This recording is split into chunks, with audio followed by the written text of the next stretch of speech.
ابراہیم علیہ السلام نے ایک اور اسلوب اختیار کیا، سختی اور شدت کا، اس قوم پر حجت قائم کرنے کے لیے اس قوم کے معبودوں ہی کو توڑ دیا جائے۔ اور اتفاق ایسا ہوا، ابراہیم علیہ السلام موقع کی تلاش میں تھے، وہ موقع میرے ہاتھ آئے اور ان بتوں کی مرمت کر دوں، ان کو توڑ پھوڑ دوں، کوئی موقع مل نہیں رہا تھا۔ ان کا ایک تہوار آ گیا، ایک میلہ ان کا،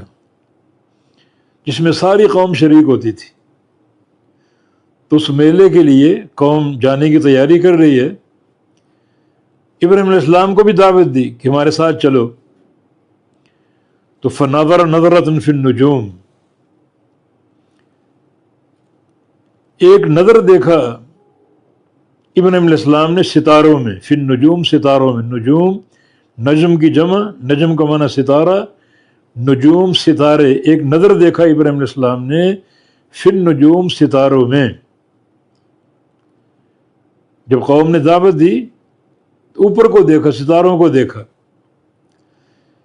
اس کے دو معنی ہو سکتے ہیں، ایک اوپر دیکھنا غور و فکر کے لیے، بعض اوقات ایک انسان کو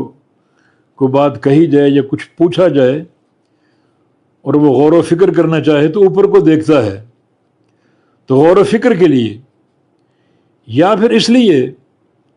کہ اس قوم کا ستاروں پر ایمان تھا، ستاروں کی تاثیر پر ایمان تھا، سورج اور چاند اور ستاروں کی پرستش کیا کرتے تھے، اور وہ یہ سمجھتے تھے کہ جو زمین میں واقعات رونما ہوتے ہیں ان میں ستاروں کا عمل دخل ہے، ستاروں کی تاثیر اس میں شامل۔ جیسے آج کل بھی لوگوں کا عقیدہ گمراہ عقیدہ،